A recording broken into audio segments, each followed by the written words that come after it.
Administration (FAA) is responsible for regulating the use of unmanned aircraft systems (UAS) in the National Airspace System (NAS). In order to ensure the safety of other aircraft and people on the ground, the FAA has established rules and guidance for drone pilots to follow. In this chapter, we will cover the key regulations and guidance that drone pilots must be familiar with in order to pass the Part 107 exam. FAA Regulations and Guidance. The FAA has established a set of regulations for drone pilots to follow, which are outlined in Part 107 of the Federal Aviation Regulations, FARs. Part 107 establishes the requirements for obtaining a remote pilot certificate, as well as the rules for operating a drone in the NAS. Some of the key requirements include: drone pilots must be at least 16 years old and pass an aeronautical knowledge test. Drones must be registered with the FAA. Drones must be operated within visual line of sight (VLOS) of the pilot, or within the visual line of sight of a visual observer.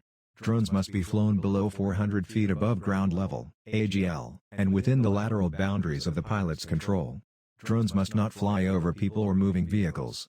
In addition to the regulations outlined in Part 107, the FAA has also issued guidance for drone pilots in the form of advisory circulars (ACs) and safety alerts for operators (SOFOs).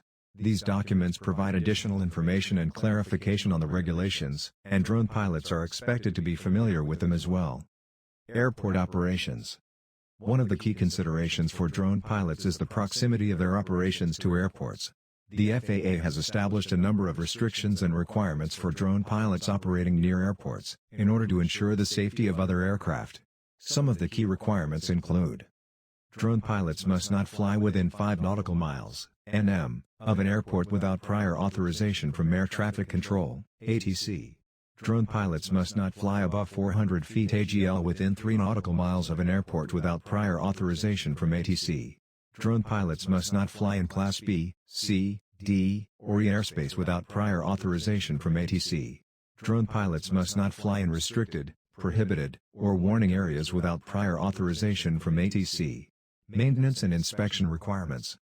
In order to ensure the safety and reliability of their drones, drone pilots must perform regular maintenance and inspections. The FAA requires that drone pilots keep records of these maintenance and inspection activities, and that the records be made available to the FAA upon request. Some of the key requirements include: drone pilots must inspect their drones prior to each flight to ensure that they are in good condition and fit for flight. Drone pilots must perform regular maintenance on their drones, such as cleaning and checking for wear and tear. Drone pilots must keep records of all maintenance and inspection activities, including the date, description of the work performed, and the name of the person who performed the work. Temporary flight restrictions. In addition to the regulations outlined in Part 107, the FAA may also establish temporary flight restrictions, TFRs, in response to specific events or incidents. TFRs may be established for a variety of reasons, such as natural disasters, sporting events, and other public safety concerns. Drone pilots must be aware of TFRs in their area and must not fly in restricted airspace without prior authorization from the FAA. Certificate of Waiver or Authorization, COA. In some cases, drone pilots may need to fly in restricted airspace, such as near airports or other sensitive areas. In these cases, they may be required to obtain a Certificate of Waiver or Authorization, COA, from the FAA.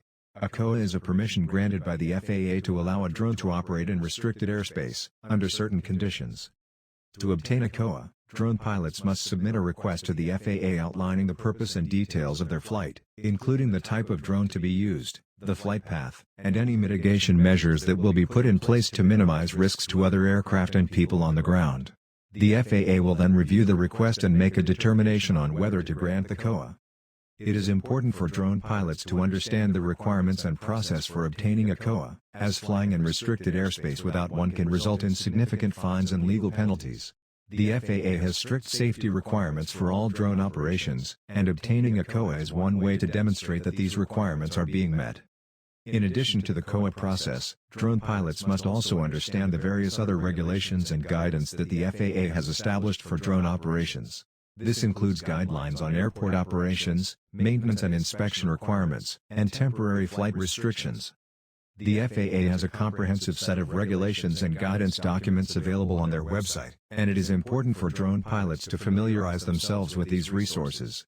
This will help ensure that they are aware of all the requirements for safe and compliant drone operations, and that they are in compliance with the FAA's regulations at all times. Overall, understanding the regulations and guidance for drone operations is a crucial part of obtaining a Part 107 license, and it is essential for drone pilots to take the time to familiarize themselves with these requirements. Whether you are a professional drone pilot, or a hobbyist, taking the time to understand the regulations will help ensure that your flights are safe, compliant, and enjoyable.